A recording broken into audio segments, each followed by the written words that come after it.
Hello friends, in last class we did about the subject verb agreement and today we are starting with the tenses. Okay? Now whenever we talk about tenses it gives tension to everybody. Okay, but first of all we should understand what is a tense. Tense which brings change in verb. Which brings change in verb is called a tense. Now, we have present tense, past and future tense. Now, after this, we have four classification, that is simple or indefinite, continuous, perfect and perfect continuous. So for all these we have simple present tense or present indefinite, present continuous, past perfect, future perfect continuous. So all these we are having these type of tenses. So first today we are starting with simple present tense.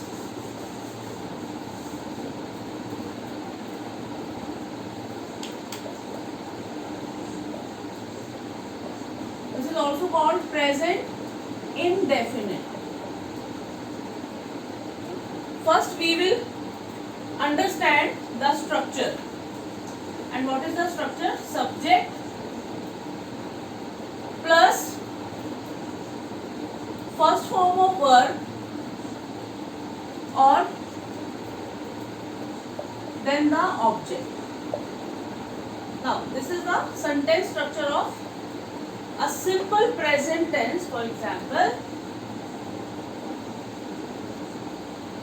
she makes tea. So this is the fifth form of verb. They read newspaper. They read newspaper and this is the first form of verb.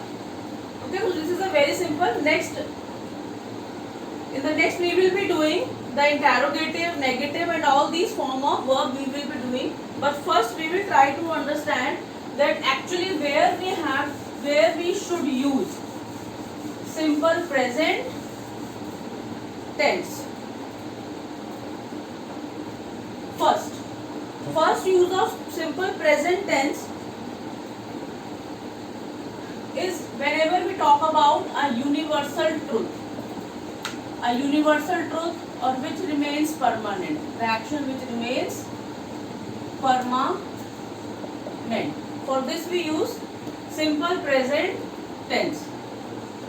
For example, the earth revolves around the sun. The earth revolves around the sun. Water boils at 100 degree centigrade. So this is the first use, that universal truth or the things which are permanent, we use this. Second is about habitual or repetition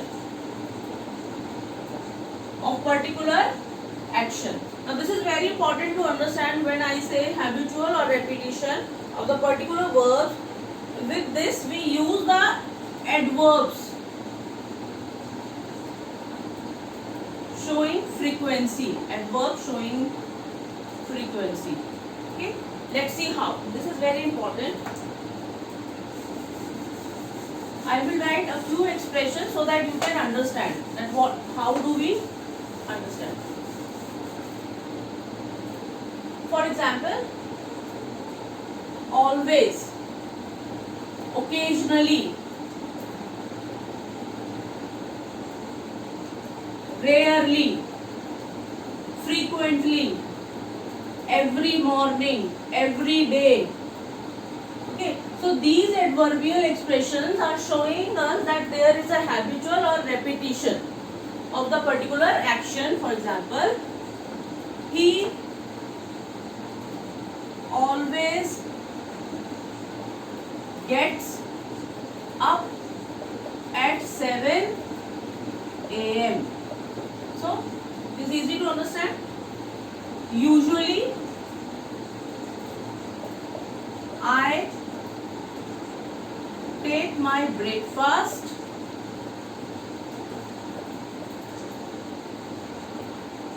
at 8 a.m.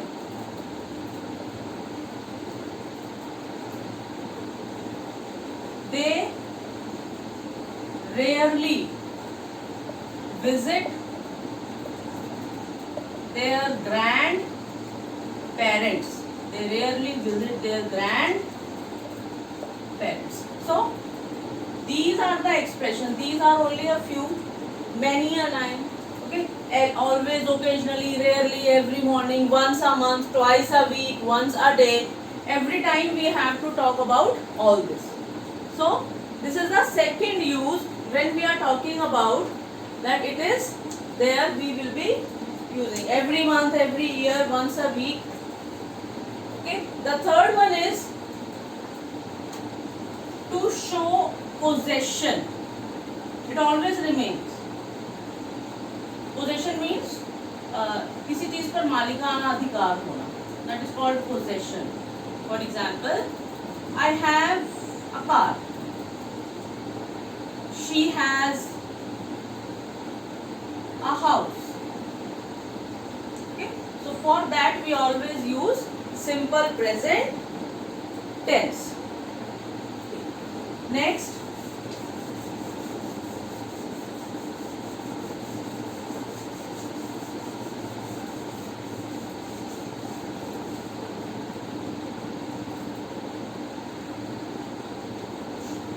rule we have, whenever we have to show some mental activity, means that thing, activity which is related to our mind, our brain, that mental activity is there, emotions and feelings, to express our emotions and feelings. For example, I think he is right. The food smells good. So, these are the few examples. Now, this is very thing you have to understand.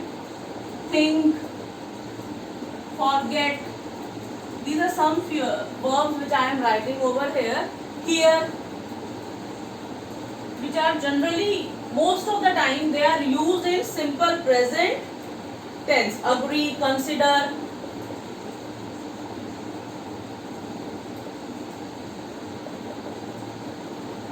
Because if we use them in a continuous form or ing form, then their meaning keeps on changing. Suppose, believe, understand. So, which are showing some expression or emotional mental activity.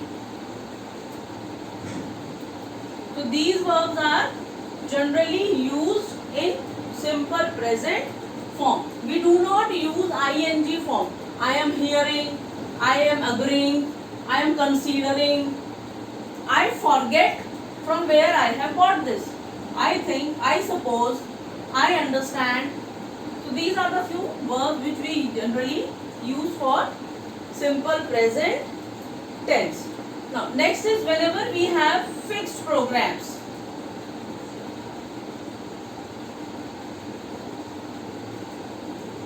Which to be happen in future, then also most of the time you get circular from the school reopens. This is a fixed schedule. The school reopens in October. It's a very simple example, and we are using simple present form of verb. The Prime Minister comes here tomorrow.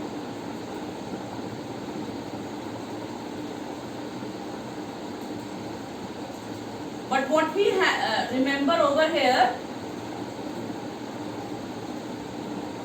that we are using adverb expressions showing future. Adverb expressions which are showing future. And what can they be? Next morning, next week, Monday. Okay.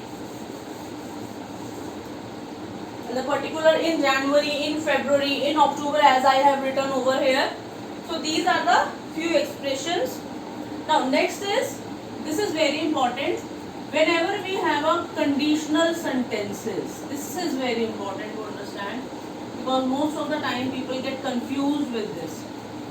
Okay, people write, if I will come, you will go. You must have heard people say this. So this is completely wrong. Okay, what happens, that in a conditional sentence we have a principal clause and a subordinate clause. Now, so what is the thing we have to remember, that how do we identify which one is the principal and which one is the subordinate? Now, how can you identify? In subordinate clause, we use if, when, as soon as. If, when, as soon as, before, after, till, until. Then we can take as long as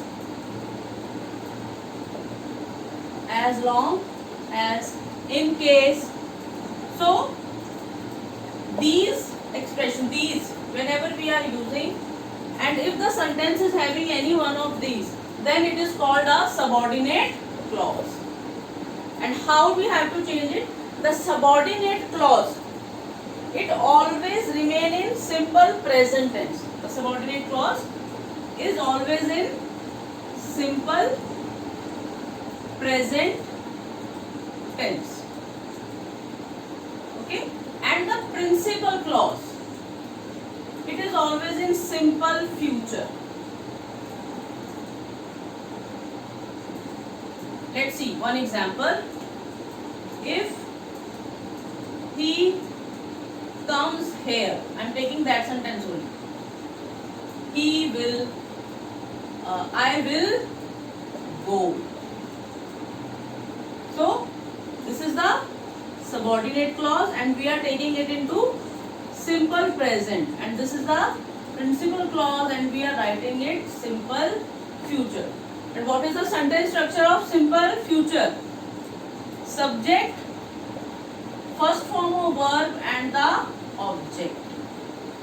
This is the simple future subject rule. Shall or will we can use. It is up to the sentence. Okay.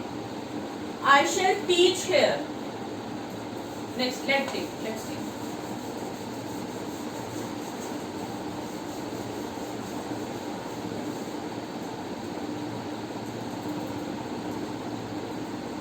I shall teach him if he comes. Now, very easy to identify which one is subordinate. Using if, this is subordinate, and whenever it is simple present. Now, this is principal clause and we are using simple future. So, this is clear, I think. Now, you will not make mistake. Say first thing, that whenever we have a subordinate clause using this, we never use will. If I come, that is okay, but we cannot say if I will come, then it will be happening. Next is, whenever we use or whenever we start a sentence with here or there, it always takes a simple present. Here, remember that it should be exclamatory sentence. Exclamatory sentences, when we use exclamatory. Okay, which are showing amazement, surprise, that are called exclamatory. Here comes the bus, or here comes the school principal.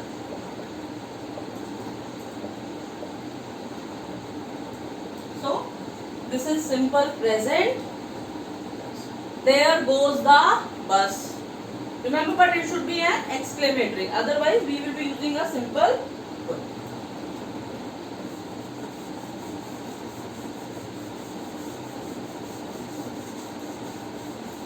Next, whenever we have an eyewitness account, it is always simple present tense. For example, commentary you must have heard, cricket commentary or any other game commentary, that always remains in present, simple present tense. Okay. For example, Sachin Tendulkar catches the ball and finally hits the wicket.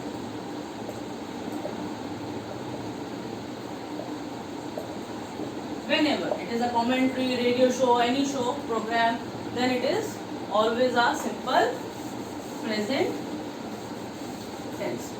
Whenever we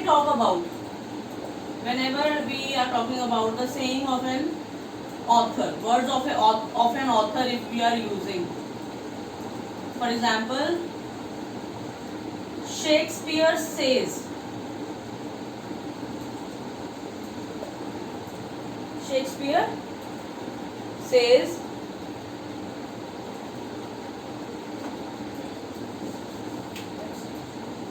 Keats says, a thing of beauty is a joy forever. Whenever we have to talk about a particular person's thought, ideas, then we have to put them in simple present tense. Okay. Now let's talk about the sentence structures.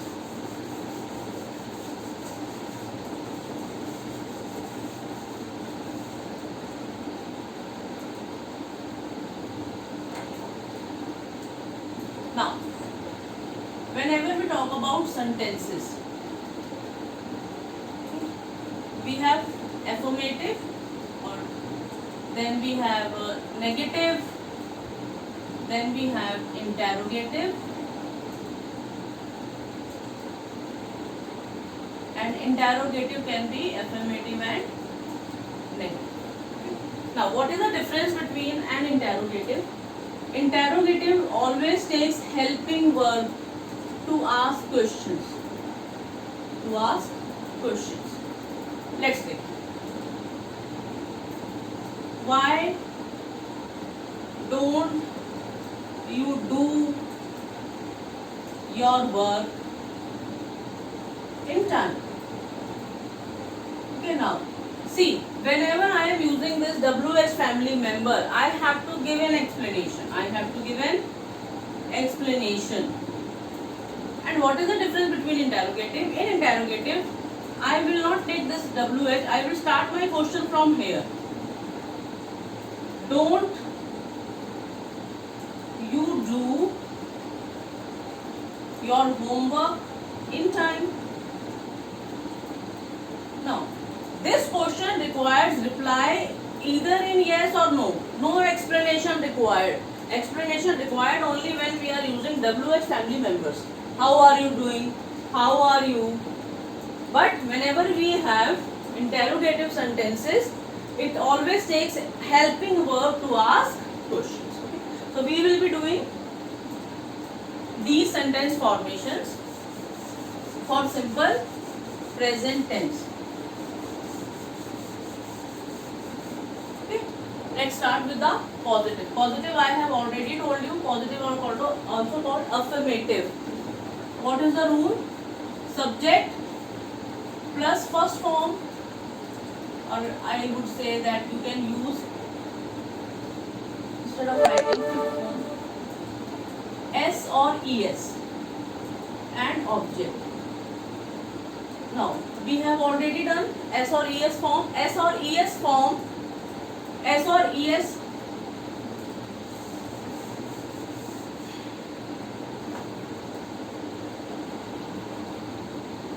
Now positive sentences. First form. Now I have already told you in my last class that whenever we add S or ES with a verb, it becomes singular. It becomes singular. So we simply have to do same thing for positive. Let's see. She makes tea. So what I have done? First form and I have added S. Let's take this one only. They make tea. Remember the subject verb agreement. If the subject is singular, the verb will be singular. If the subject is plural, the verb will be plural. So it is plural form. Now for negative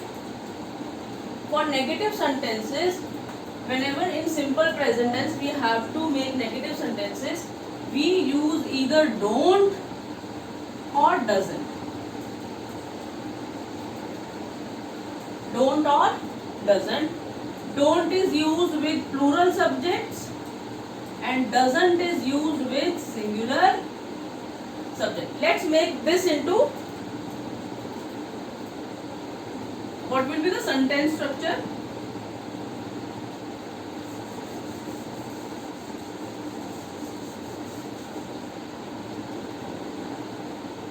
And we have to remember one thing, that whenever we have don't or does, we are using either don't or either does, we always take first form of verb.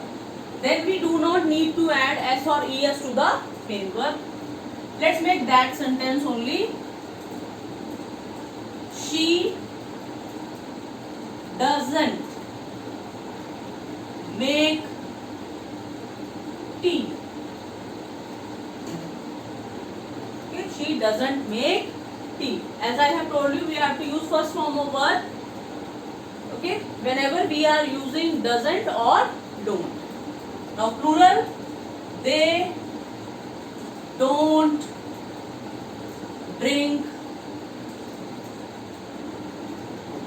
tea. Easy.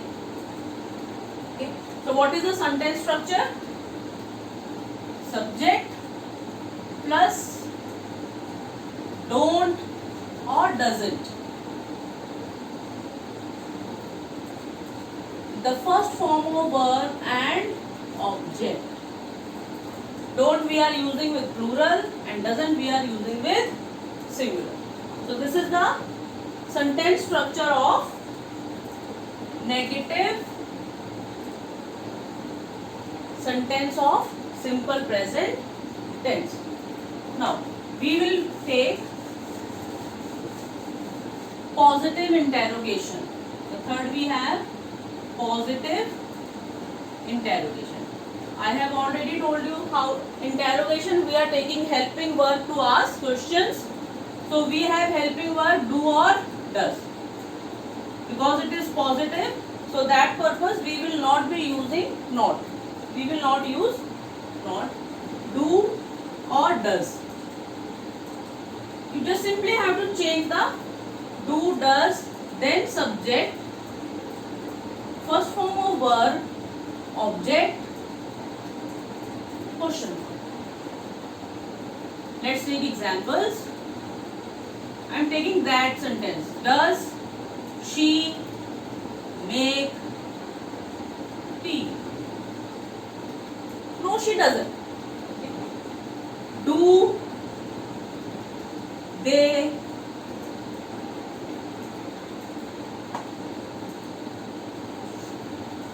complete their work?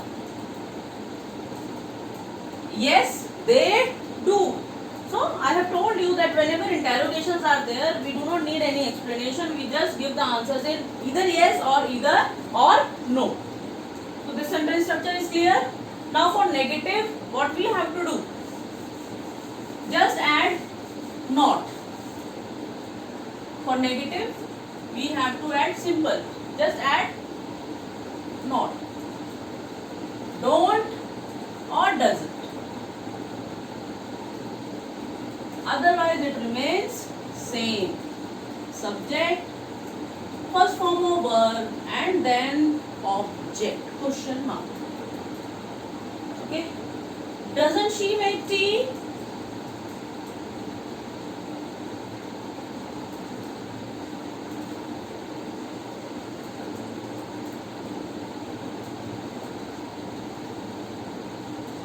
Don't they complete their work? So very simple. Okay. So today we did the use of simple present tense, where we have to use it, how do we need to identify that, conditional sentences, and the sentence structure, that how do we have to write the correct sentence structure of the simple present tense. I hope this video would be helpful for you. Thank you and have a nice day.